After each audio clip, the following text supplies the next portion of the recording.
Bem, meus caros, boa tarde. Vamos dar mais uma sequência aqui de aulas nossas gravadas sobre radioterapia, falando hoje sobre braquiterapia, tá ok? Então, nós até a aula passada falamos sobre a teleterapia, falamos sobre os irradiadores de ortovoltagem, falamos sobre os aparelhos de cobaltoterapia, falamos sobre os aceleradores lineares, os aceleradores circulares ou síncrotons, né? Todas essas áreas voltadas para a teleterapia, ou seja, a fonte de radiação fora do corpo. A partir de agora, nós vamos começar a falar da área da braquiterapia dentro do tratamento radioterápico, entender as diferenças, entender a que ela se destina e suas características. Tá ok? Vamos lá então. Meus caros, né? Aqui uma pequena mudança em relação às aulas que eu venho gravando com vocês, né? Eu acrescentei esse segundo slide agora para ele trazer algumas informações relevantes para a gente. Primeiro aqui vai estar sempre o nome do conteúdo da nossa aula do dia, no caso aqui, braquiterapia. E duas mudanças aqui importantes nas informações. A primeira em relação ao e-mail e segundo, um link aqui do YouTube. Por quê? Até a última aula eu colocava minhas aulas num ambiente virtual para vocês baixarem. Só que cada aula fica uma quantidade grande de bytes. E nós já estamos indo agora para a 7ª aula de radioterapia. Então, eu divulguei para vocês um canal de YouTube, está aqui o endereço, onde eu estou hospedando, as videoaulas agora, tá ele aqui. E também, junto com o canal, eu criei um novo e-mail. E esse novo e-mail visa também a concentrar as informações que venham exclusivamente dessas aulas que estão sendo gravadas e da utilização do canal de YouTube. Tá ok? Vamos lá seguir. Bem, caros, vamos ser apresentados à braquiterapia. Braquiterapia é uma modalidade de radioterapia em que a fonte ou material radioativo é colocado dentro do paciente, em proximidade ou dentro do órgão que vai ser tratado. A gente leva a fonte. Opa, deixa eu só ligar aqui o laser. A gente leva a fonte até o local onde está o tumor, até as proximidades aonde está o tumor.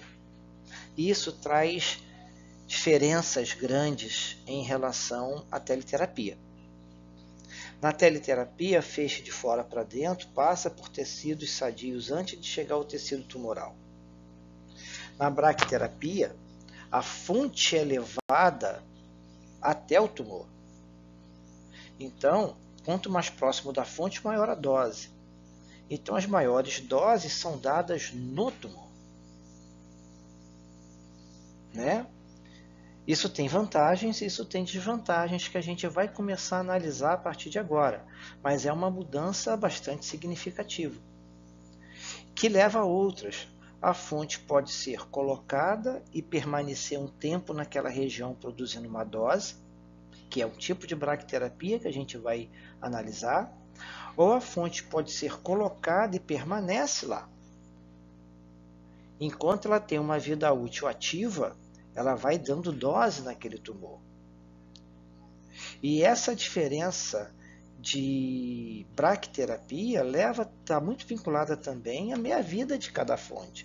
Quanto tempo essa fonte permanece, esse material radioativo permanece emitindo radiação, quanto tempo ele não permanece emitindo radiação, que acaba sendo uma vantagem para a braquiterapia, porque em função da meia-vida, em função do tipo de energia que o material radioativo emite, né, você pode adequar o tumor, a região que está sendo tratado, o tipo de tratamento que está sendo feito, né, em função do material radioativo, da energia que esse material radioativo emite.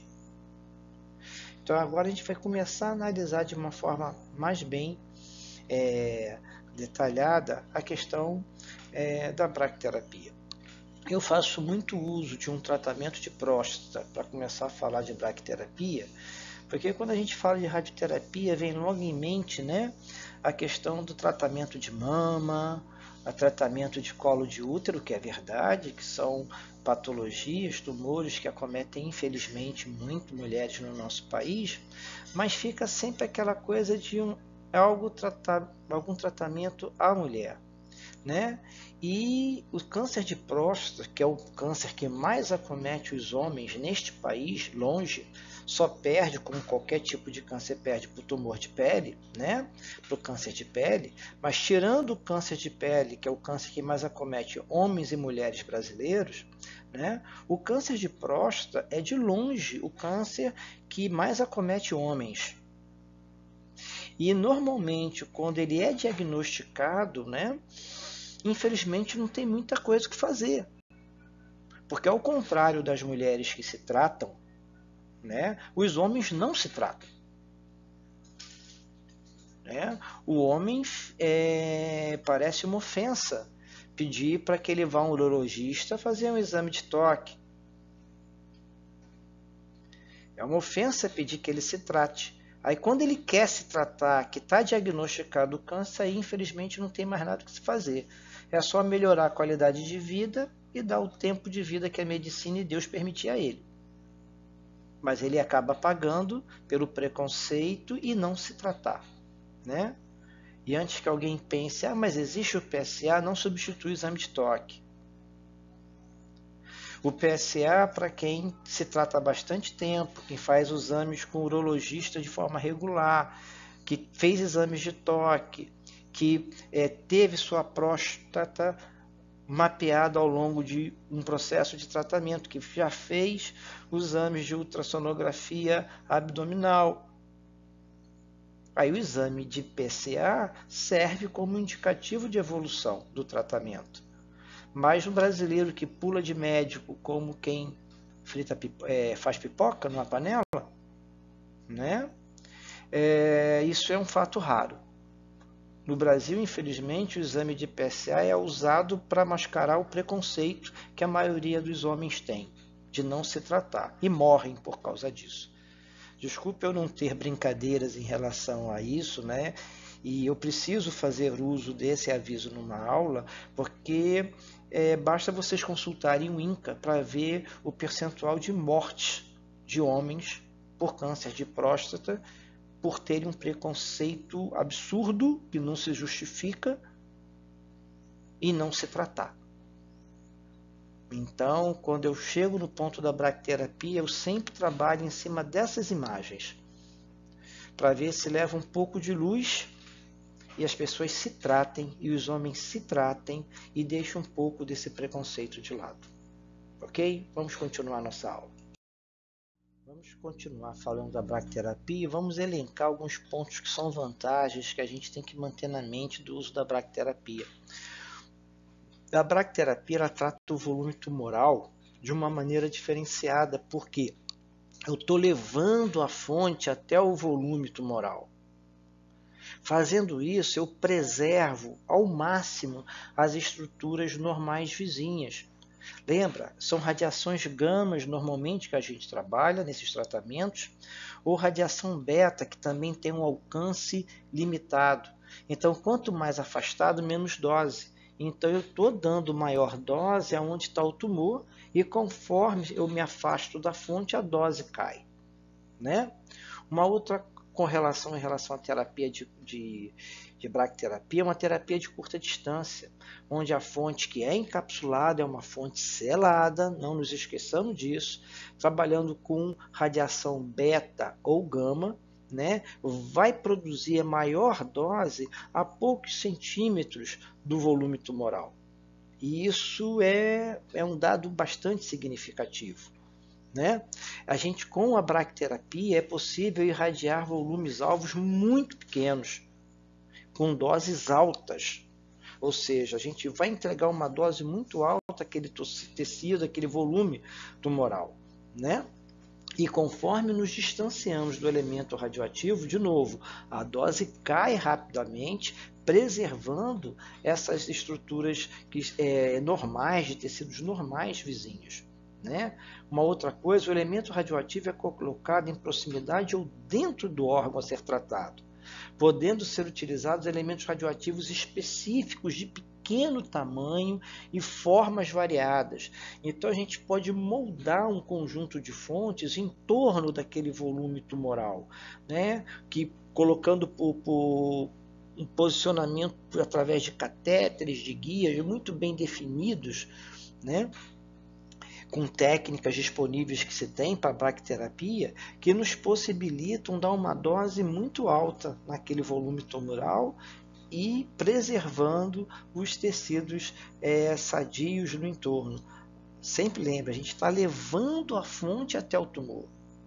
Então, quanto mais próximo de uma fonte radioativa está qualquer estrutura, maior é a dose. Então, a gente entrega maior quantidade de dose no tecido tumoral, no volume tumoral. E isso é uma vantagem muito grande da bracterapia. Mas, né, como tudo que a gente estuda, a gente acaba tendo conhecimento, nem tudo é perfeito, tudo tem sua desvantagem. A principal desvantagem da bracterapia está intimamente ligada à fonte estar próxima à estrutura, que é a não uniformidade de dose.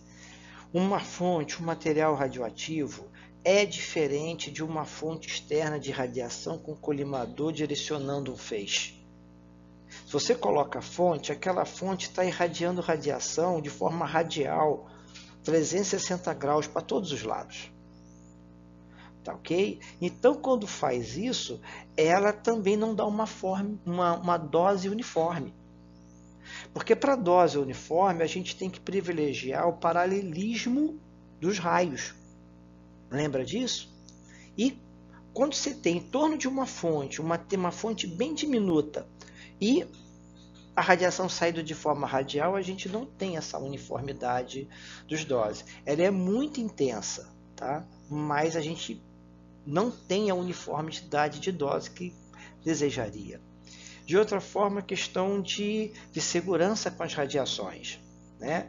Hoje a gente trabalha muito com uma técnica chamada afterloading, que a gente vai estudar mais para o final do estudo da bracterapia. Mas durante muito tempo não se usou essa técnica. Então, a dose na equipe que trabalhava com a terapia tinha que ser muito bem definida, muito bem calculada, porque também estavam sendo expostas no manipular essa fonte para introduzir no local devido. Ok? Então isso é uma coisa que ainda tem tratamentos que são feitos assim, mas hoje a grande maioria trabalha com a técnica que a gente vai estudar, que é afterload ou pós-carregamento. E com isso, né, a gente preservou muito em termos de proteção radiológica a equipe multidisciplinar de terapia que envolvia nessa prática da bracterapia. Tá ok? Vamos lá, caros. Vamos iniciar agora estudando a bracterapia, olhando para algumas formas de classificação que a gente pode trabalhar com a bracterapia. A primeira delas é quanto à forma de aplicação da fonte, ou seja, como é que a gente coloca a fonte em relação ao volume tumoral. Aonde a gente pode colocar a fonte? Em relação a essa classificação quanto à forma de aplicação da fonte, a gente pode ter a bracterapia intersticial, intracavitária, endolumial, superficial e intraoperatória. Vamos ver um pouquinho de cada uma delas. A bracterapia intersticial. Na bracterapia intersticial, a fonte é colocada diretamente no tecido-alvo, no local afetado. Por exemplo, onde é que a gente faz isso? Quando a gente trabalha quando tem que se fazer tratamento, melhor dizendo, né? Com câncer de mama, com câncer de próstata, câncer na língua. A gente coloca a fonte exatamente no tecido-alvo, no tumor. Quando a gente faz isso, a gente tem uma bracterapia intersticial. A outra forma é a braquiterapia intracavitária. O que significa uma braquiterapia intracavitária? A fonte radioativa é colocada dentro da cavidade anatômica natural, utilizando um aplicador que insere a mesma. Então, as braquiterapias intracavitárias, né, elas usam as cavidades anatômicas. Que tipo de câncer a gente pode tratar com essa forma de braquiterapia? Quando a gente trabalha com cavo, a gente pode fazer uso de uma cavidade anatômica natural.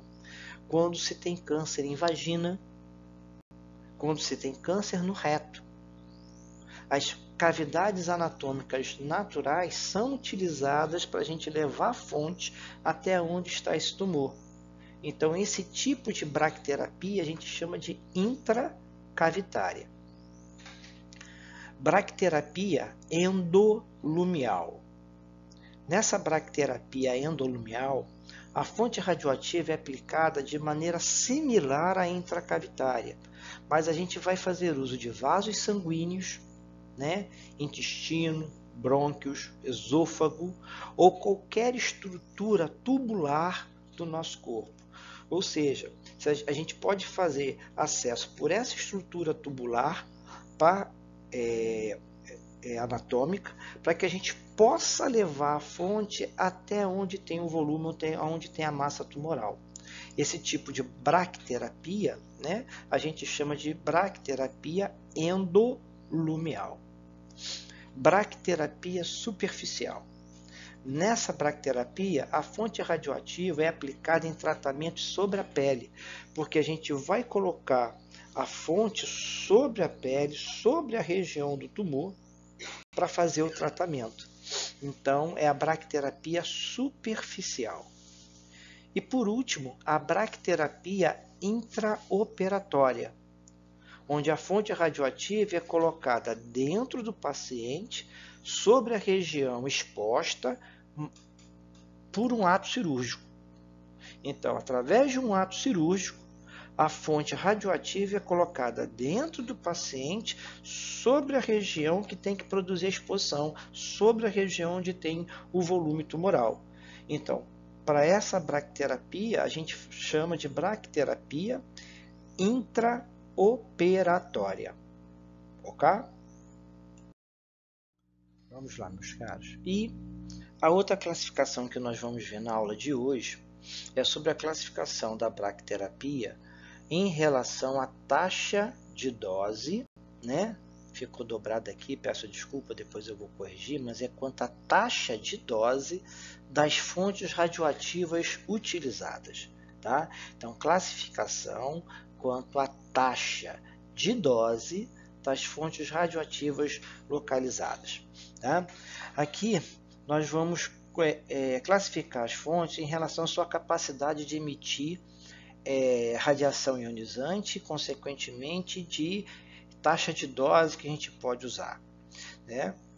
A gente vai falar da classificação em baixa taxa de dose, LDR, média taxa de dose, alta taxa de dose e taxa de dose pulsada. São 2 slides que nós vamos falar sobre isso, tá? Sendo que a gente trabalha muito com braquiterapia LDR, braquiterapia HDR, que nós vamos falar nesses 2 slides. Mas vamos analisar cada uma delas. Primeiro, a braquiterapia de baixa taxa de dose, ou LDR, né? A sigla em inglês, que é o que a gente mais usa. Essa braquiterapia de baixa taxa de dose, ela compreende doses em torno de 0,4 até 2 Gray por hora. Com esse tratamento, né, com essa fonte, com essa atividade, com essa taxa de dose, a gente pode fazer tratamento, aplicação de fonte por vários dias interruptos. A gente pode trabalhar com braquiterapia permanente, por exemplo, que o paciente coloca as fontes e depois que ficar um tempo no quarto terapêutico, ele sai e permanece com a fonte, que a fonte tem meia-vida curta, e vai ficar irradiando durante um tempo. Ou, então, a gente pode fazer tratamentos em que deixa o paciente internado durante um tempo, né? Questões de confiabilidade, qualidade de tratamento, além de proteção radiológica, E depois se retira essa fonte, ou se ela tem uma meia-vida curta, depois que chegou até um certo valor de dose, esse paciente pode seguir a vida dele com essa fonte lá localizada. Então, mas esse tipo de tratamento só é possível com fontes radioativas que a gente enquadre em LDR, ou baixa taxa de dose. E baixa taxa de dose em bracterapia são fontes que produzem taxa de dose de 0,4 até 2 Gray por hora.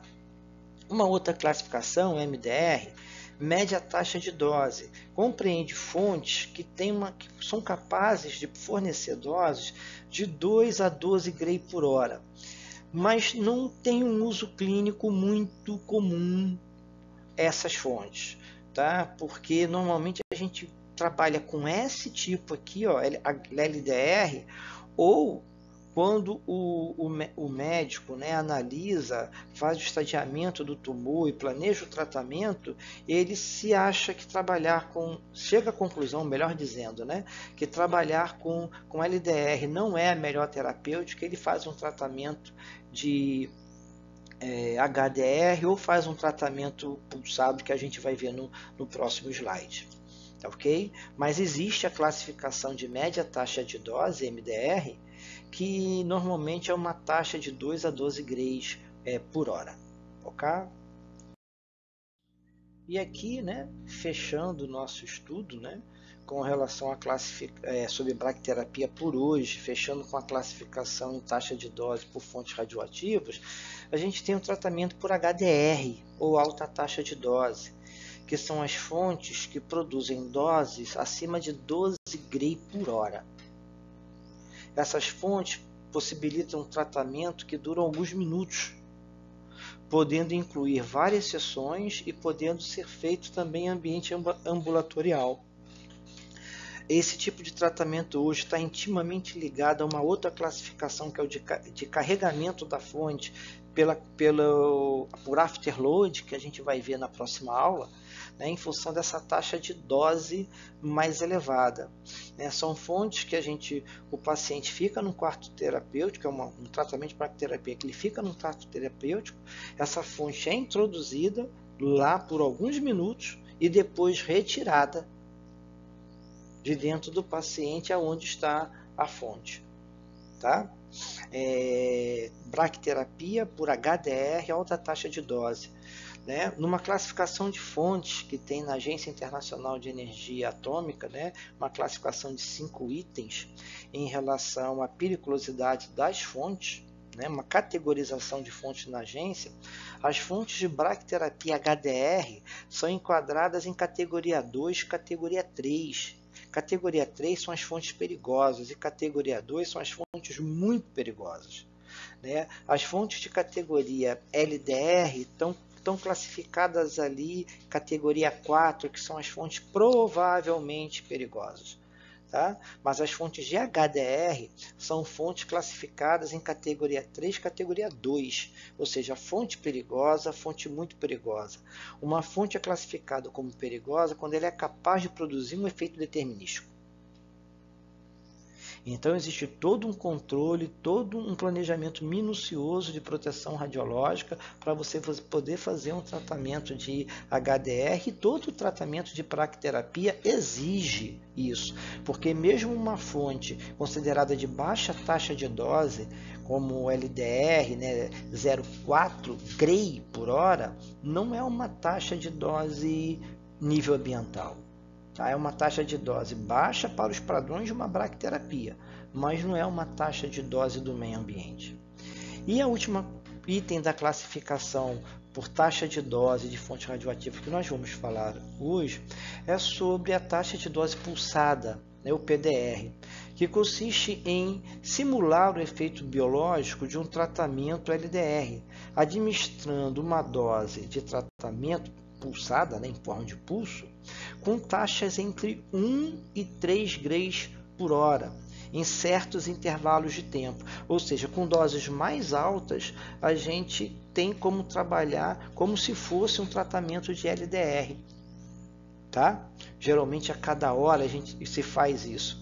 Então, dependendo da taxa de dose, o efeito radiobiológico revela-se diferente em doses iguais. Então, você ganha em poder fazer um tratamento com uma dose mais alta de forma pulsada nesses tipos de tratamento. Ok, meus jovens? Por hoje nós vamos ficando aqui, né, nessa nossa aula.